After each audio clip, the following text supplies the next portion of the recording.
regards mental health issues with me, it's basically academics. When I don't get the expected results, I actually thought I would.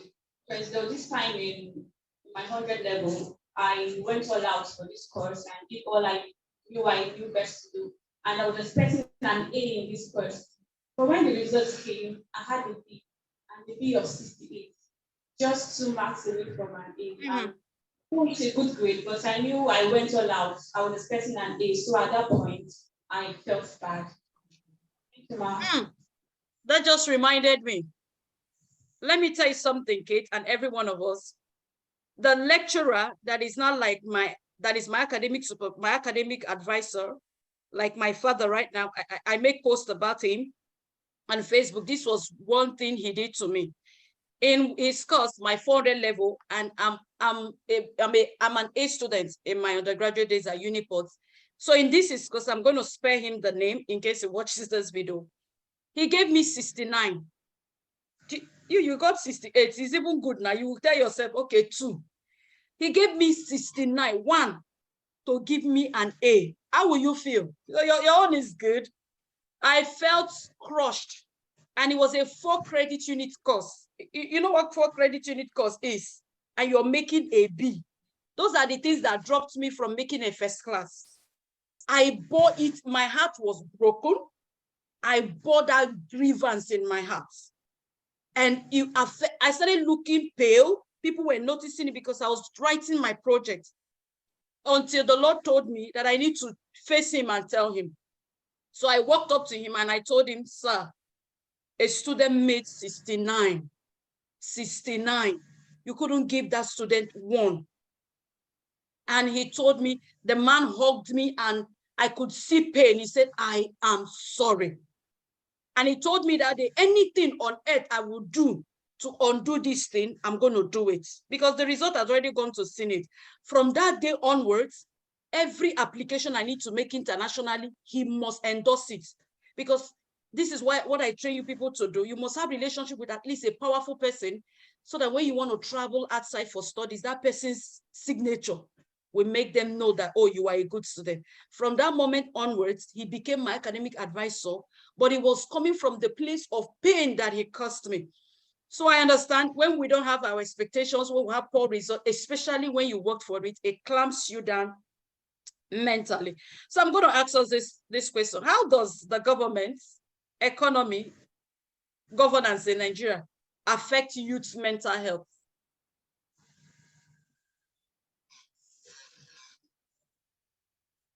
Okay, thank you. I was actually going to relate this to the other question you asked, but thank God you asked another question that needs this. Okay, I can hear you. Okay, basically, the economic burden actually affects our mental health in the sense that virtually almost every day we are exposed to negative news that actually weakens the strength of an individual. You hear stuff like, if you don't have connection in this country, you can't go anywhere. You hear stuff that if you don't have an uncle up there, you don't have a brother or a father up there, your education or your qualification is nothing. And most times these things affect the youth because they feel like, okay, if I cannot get this thing, if I cannot merit this by my strength, I need to now be like others who can actually do anything for the economy. And it automatically weakens because it actually weakened me at some point, owing to the fact that I have friends who have connections, then in secondary school, so daddy will always get them something, or they will always use their body to get what they want because that's what the economy demands now.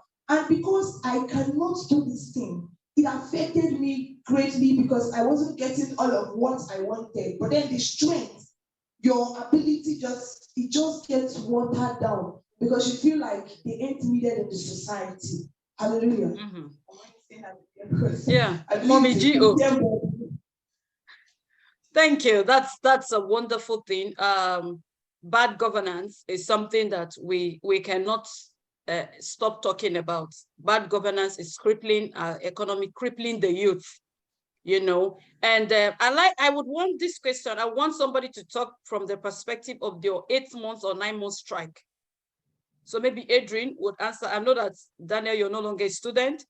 I want Adrian to answer, how is that, you know, how does the environment, number one, the economy, and bad governance or governance affect youth mental health? So your answer, I want you to also take, because Precious already covered that aspect of man, no man, the high and the mighty that you know. So taking from the ASU strike, and I want you to be vocal. I want the world to hear this part. Okay, thank you very much, Ma. I feel like education is based on the strike that broke out. It has portrayed this idea to Nigerian youth that education is not important to the government, because I don't see any reason why they should be planning for election. You know, this is something they are going to spend money for, and then students have been at home for 8 good months. Like, what are they actually using the money that they say the government has to do? This affected a lot of students. Me, person, if not that, okay, I have to engage in certain things to keep my mind stable. There are a lot of students that, out of that, you know, frustration, some of them have gotten into certain illegal things, and most of them are dead. Like, there are some students that died in the course of this 8-month strike. There are some of them that they are in a state where they are even trying to pick up their lives back together. Some of them have even forgotten some things concerning their academics. This is enough reason to affect, this is something that can affect a youth's mental health, because now as we are going back to school, everybody is going back with the notion, the idea that, oh, they are going to bombard us, they are going to rush us. You know, that agitation, how do I cope? How do I manage? And we are actually going to do it. Lecturers are actually going to do it. And you won't blame most of them. Most of it is it's the government's fault. Why are you not paying workers for what they are doing? But election is going on, students at home, these are people's parents too. They will use that same money to take care of their children. So this agitation, the frustration, everything has affected a lot of people. They are going back to school now and thinking, oh, how do I cope with studies? You know, some people that have moved on with their life, like there are a lot of students that have dropped out of school too, based on these 8 months. So it's enough reason to affect a youth's mental health, being idle and all. So this is my opinion. Yes. Thank you. And then I remember that a lot of parents or students that are, because I know all of you here are entrepreneurs, the 3 of you that are students, I know most of you had already calculated that, oh, I have 4 years course or 5 years course, so I will pay house rent 5 times. Right now, it's as if you pay house rent 6 or 7 times. So parents that don't have, I don't know, can someone speak in that light? You know, this no money, and how will your parents cope with, you know, beginning to, you know, school fees have been increased, food have been increased, you know, and then you're no longer paying house rent 5 times or 4 times. You are now going to pay like 6 times. How is that affecting youth? Thank you very much, ma'am. Personally, with the whole ASU strike thing, at some point I felt depressed because I was seeing my classmates. We can't hear you. Ma, can you hear me? Yes, go on, start afresh now. Ma, thank you very much. I said personally, at some point, I felt overwhelmed with the whole strike thing because I saw some of my secondary school classmates who were in polytechnic, state and private university, and they were already graduating, and I'm just 200 level. So at that point, I felt so bad because I had plans, and these plans are sort of in succession. One has to come before the next. And obviously, Yes. the strike is a major stopping the school thing from scaling. So I felt so bad, and it's even painful that now the strike is called off, and there is no plan to cater for students psychologically. You know, everybody just going back and exam. Are you sure these students were doing exams during the strike? I tried reading, but then no, the vibe. I wasn't having the vibe again. There are days I'll bring out my book, I'll just send it back. Because what am I reading? And even when my students go like, get your book, and what am I reading? When is this strike ending? So I know there are millions of students in my shoes too who couldn't read. And then you're just coming back and timetable the following week. There is no plan whatsoever to check for the students who have been out of class for 8 months. So it's an appalling situation. I think the government have a very big role to play because you're talking about the future leaders of the nation. If you're not catering for them mentally, then how will their financial and other aspects of their life improve? If you are not mentally stable, we can't be productive. And it was during this strike I found out that if I'm not mentally stable, I can't read. For someone No, who you not, cannot. you cannot read and understand, and you're coming back exam the following week, and you have like 5, 6, 7 courses, and you barely opened one to read. So I think the government have a very big role to play in sorting out this issue. Thank you, ma'am. Thank you. You made a very valid point. You said students are going back to school and nobody cares about their mental health. That's a very point. It was going to come in. What are some measures we are suggesting to the government? Because I'm going to ask this question and it will take us towards the end of our question. Based on what Kate said, how did the COVID-19 pandemic, whether it's post and or pre-pandemic, affect youth mentally? I want somebody to speak in that light, because the pandemic has not gone. Today they'll say it's here, tomorrow it's there. How did it affect youth mentally? Okay, I'll just be brief. I'll talk about the COVID era and the post-COVID. Yeah. Well, during the COVID era, I think I was working for an organization. And of course, the first thing that affected me mentally was a cut of flow of income. Okay.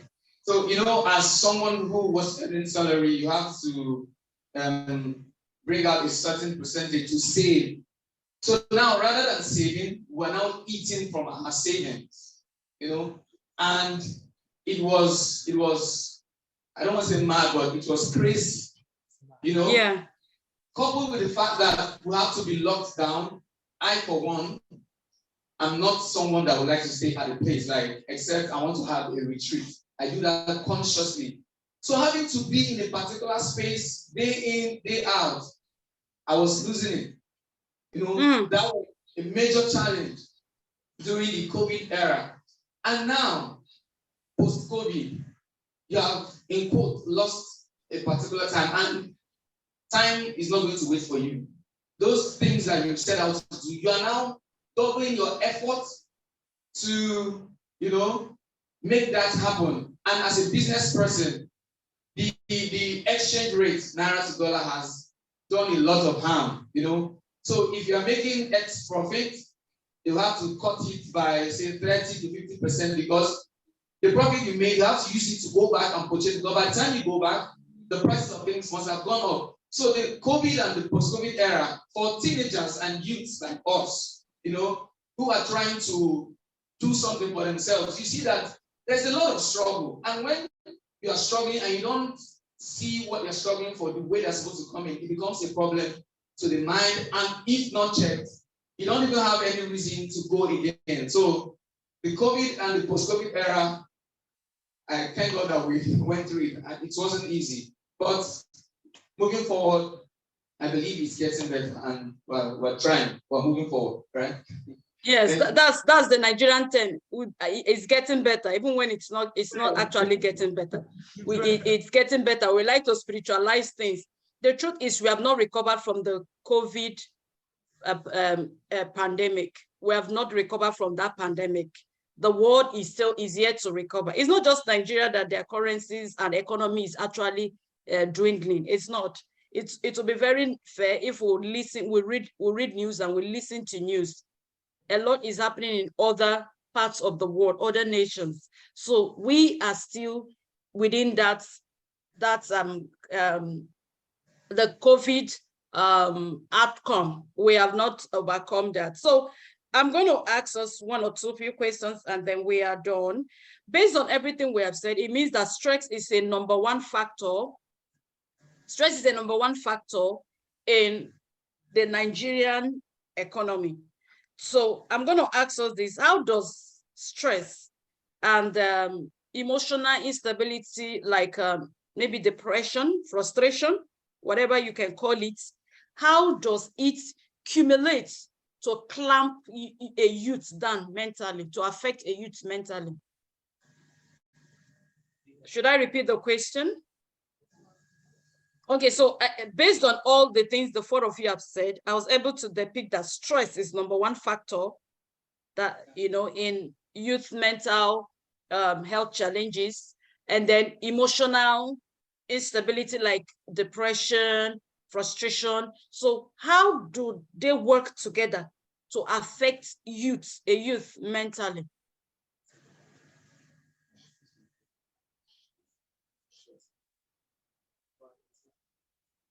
What are you people? Are you people now analyze? Tonye, or you speak, or Daniel? You are now analyzing the question. Does stress make you to be mentally down? Stress, emotional traumas like trauma, depression. How does it affect youth? Okay. Thank you, Ma. Based on everything that we have discussed, the pandemic, pressure, and all, if you're a person and let's say from all the challenges you face, you're trying to take, for instance, like the pandemic he talked about, you're trying to recover from those things. Like he said, you have to put in double effort.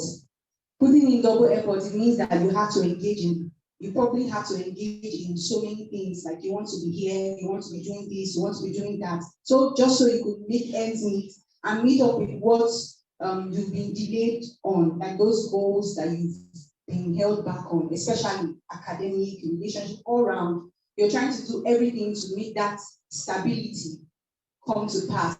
So you're doing this, you're doing that, you're trying to do this just to make ends meet. That alone, being involved in so many things at the same time, can make you be stressed. It can lead to stress. And that alone can affect your mental health, because you think that you're being productive, but you're actually not being productive. Because yes, for you to be productive means you're giving your time, your commitment to a particular thing, and then you're seeing the end result. But then when you're just here, you're here, there's really no productivity.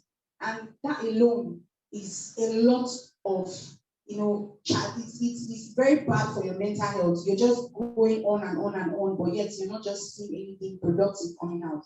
You just keep being stressed, drained, and sometimes it can lead to all these health issues that you just hear someone. So I'm going to ask the next question. We didn't, or you want to contribute? Please, let's whatever question we're answering, let's make it 1 minute. We're done, so that we can wrap up. You want to contribute to this, because I'm about asking the next question. Daniel, do you want to contribute to that question? Okay, to the one you asked her. Sorry? Okay, talking about stress, they would always say that stress has become the number one challenge, like you stated, in Nigeria. Okay, and you can check, you will see that for me, I used to believe, that young people don't have anything to worry about when it comes to high blood pressure, right? I just feel that young people, but now check out a young person, you check their blood pressure, you will see that a young person is having high blood pressure. Why? Because of a lot of commitments trying to meet up. It is not coming from the family, it's coming from governmental policies, it's coming from societal, it's crazy. Now, the government in Nigeria has made it impossible, or tries to make it impossible, for youths to flourish, because they believe that you are indulging in one fraudulent activity, internet, this and that. Youths are trying to be creative, and these people are trying to, put us down, thinking that we're involving in one fraudulent activity, and that is not always the case. So when you think, okay, I am techie, I want to go into technology to do this, how is my talent, my skill going to be appreciated in the country where I'm living? So when you start doing well for yourself, 2 years ago, there was a protest about ending police brutality. I think 2 days ago was second year remembrance memorial, and it's still happening. A youth who is in cannot have a good life, and that is putting stress in us mentally. So what other thing can we possibly do to make it right? And by the time you start juggling these things together, you're already weighed down. that's a serious challenge, and it affects us mentally in a bad way. That's true. Yeah. That's true. Okay, you want to add something, Precious? Go on. Okay, briefly. One thing stress does, to me personally, it makes me not to think straight. So whenever I'm stressed and a lot of things to do, I don't think straight. At that moment, I just want to rest or lay my head on the easiest thing. Like, what's the fastest way? What can I do immediately that will just give me results? And I think this is what is definitely the high rate of corruption in the society today.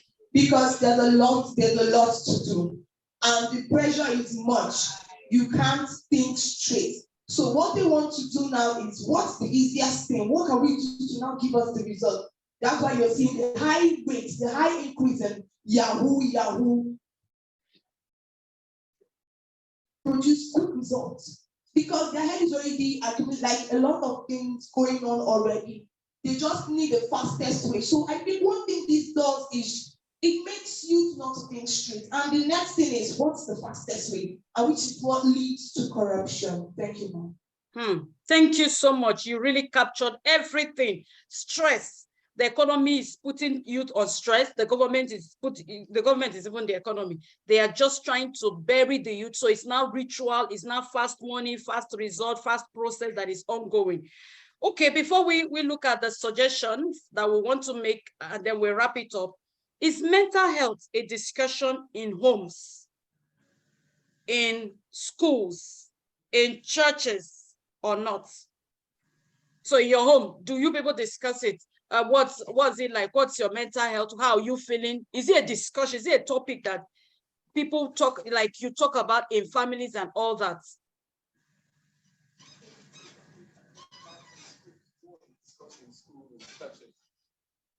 Well, in our society today, it's not discussed in schools and churches because it is insignificant. Like they feel like it's madness. So anybody who is not on rank, you don't have mental health disorder. So they fail to understand the fact that a broken man remains a bent person, and being broken is an inward something. Being bent is an inward something. So the inability to see this is the reason why it's barely discussed in schools and in churches. So if the school can be and in homes, not just in schools, in homes too. And know how strong they are, or if the churches can actually look at the strength of their members and know how strong they are. If we have broken people in church, do we have bent people in church? As in, how strong are those people? Like, is the society actually affecting them? If they're able to look into this, then I think it will create room for discussion like this in our churches and schools. Thank you, Mama. Yeah, but I also talked about homes. It's not just churches. In the homes, nobody's talking about mental health. Yes. Because Precious said it looks insignificant. They think it's madness. So is it discussed in homes and in churches, in all other places?